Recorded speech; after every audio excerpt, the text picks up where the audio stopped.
नमस्कार, प्रणाम। मैं लेखक अजय बोलता। आज हम आपके कमेंट के अनुसार हमारे जीवन में आध्यात्मिक महत्व क्या है, इस पर हम बात करेंगे। यानी कि देखिए, अध्यात्म से हमारा रिश्ता बहुत पुराना है, यानी कि प्राचीन सदियों बहुत पुराना है। क्योंकि अध्यात्म और भौतिक दोनों जीवन को जीने वाले हमारे समाज में लोग हैं। अब हम इसे परिपूर्ण रूप से मानते हैं या कुछ दोनों को मानते हैं, या एक ही रास्ता को मानते हैं, या तो अध्यात्म को मानते हैं, भौतिकता को मानते हैं। यानी कि भौतिकता को यदि हम अपने जीवन में अपनाएं तो हमें वहाँ पे शांति की थोड़ी सी कमी महसूस होने लगती है। क्योंकि अध्यात्म एक ऐसा सब्जेक्ट है या विषय है जो कि हम अपने जीवन को बौद्धिकता का परिचय करा सकते हैं। क्योंकि हम लोग बहुत पहले से ही पढ़ते आ रहे हैं, ये सीखते आ रहे हैं कि सभ्यता का विकास कब हुआ। यानी कि हमारे भारत में भी सभ्यता का बात किया जाए तो आर्य आए या आर्य थे, उसी समय से सभ्यता का विकास माना जाता है। सिंधु घाटी सभ्यता बहुत पुरानी सभ्यता है और लगभग हम अनुमान मिलाते हैं कि वहीं से सभ्यता का विकास हुआ। जहाँ सभ्यता की बात आती है वहाँ पर स्पिरिचुअलिटी या अध्यात्म की बात आएगी। क्योंकि जीवन जीने की शैली और विकसित जीवन जीने की शैली,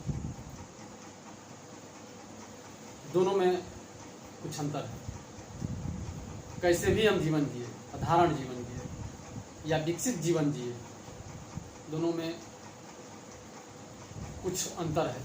जो कि विकसित जीवन जीने का मतलब ये हो कि हम अपने को अधिक से अधिक माने वर्गीकृत करके जिए, सभ्य बन के जिए। कैसे खाना है, कैसे रहना है, कैसे बोलना है, कैसे बात करना है, यानी कि जीने के सबसे महत्वपूर्ण ढंग जो कि हमें एक मनुष्य की रेखा में या मनुष्य की पंक्ति में खड़ा करती है, जो कि हर जीव से हमें अलग करती है। तो जहाँ सभ्यता की बात आई वहाँ अध्यात्म से परिचित होना पड़ता है। यदि हमारे अंदर अध्यात्म न जाए तो फिर हम भौतिकता की तरफ जाते हैं।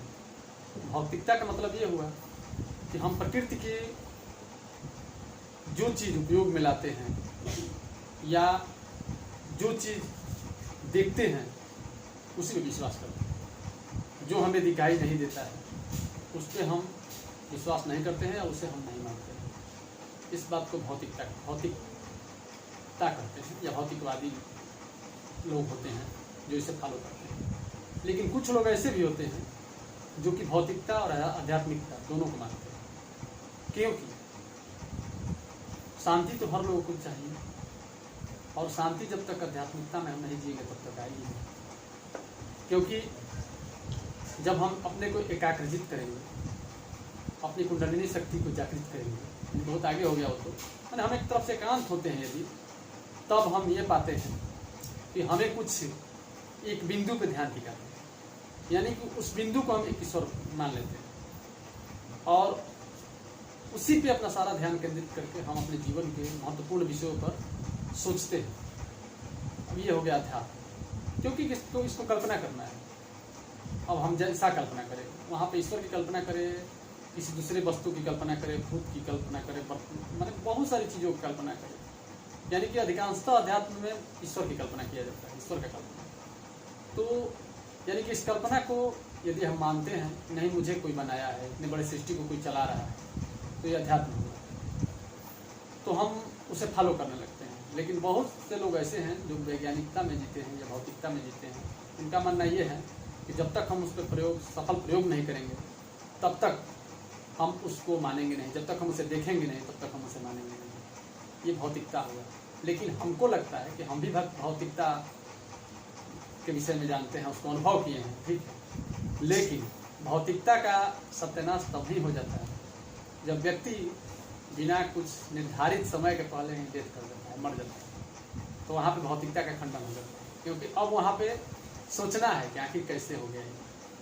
अब वहाँ पे व्यक्ति को उस बात को सोचने के लिए मजबूर होना पड़ता है, आखिर ये कौन सी शक्ति है जो कि हमें चला रही है, आखिर कौन सी ऐसी वस्तु है या कौन सा ऐसा ताकत है जो हमारी बात करते हैं, कौन सी ऐसी ताकत है जो हम बात करते हैं, अचानक हम कुछ नहीं बोल पाते हैं, हमारा सारा शरीर शिथिल पड़ जाता है, उसमें से कुछ ऐसा है कि धड़कन हमारी बंद हो जाती है।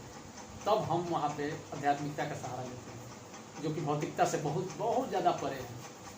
तो अंत में हमें भी उस पर विवश होना पड़ता है कि नहीं, भौतिकता ठीक है, अपने जीवन में फॉलो करिए, प्रयोग करिए, खोजिए, ढूंढिए, रिसर्च करिए, ये बहुत अच्छा है। लेकिन आध्यात्मिकता का उससे संबंध रखकर ही उससे भी सफल किया जा सकता है, क्योंकि हमने इस चीज़ को अनुभव किया तभी मैं इस पर बात कर रहा हूँ। यदि हम किसी को सोचते हैं कि नहीं मुझे ये चीज़ पाना है, तो हमें थोड़ा सा उस पर गौर को मैंने उसका श्रेय देना पड़ेगा। थोड़ा क्या, मैंने पूरी तरह से श्रेय, यानी कि जैसे कहा गया कि हम कर रहे हैं, हम सारा काम कर रहे हैं, नाम हो रहा है, मेरा नाम हो रहा है, कर रहे हो तुम, मेरा नाम हो रहा है, नहीं उसको कहना चाहते हैं। लेकिन हमें लगता है कि पूरा श्रेय यदि हो तो ईश्वर का पूरा श्रेय, किसी भी कार्य को फाइनल रूप देने में। क्योंकि यदि हम देखिए, शुरुआत तो हम करते हैं किसी भी कार्य को, लेकिन शुरुआत से पहले उसका निर्धारण नहीं कर सकते कि हो सकता है, हो भी सकता है, न भी हो सकता है, दोनों हो सकता है। लेकिन हमें लगता है कि आध्यात्मिकता का थोड़ा सा ध्यान रख उसको किया जाए तो पूरी तरह से सफल हो जाता है, यानी कि 90% इसका रिजल्ट आ जाता है। अब हम इसका पुष्टि इसलिए नहीं करेंगे क्योंकि अभी इस पे बहुत सारे मुनियों, बड़े बड़े मनीषियों ने इस पे कार्य किया है, ठीक है। तब तक के लिए बहुत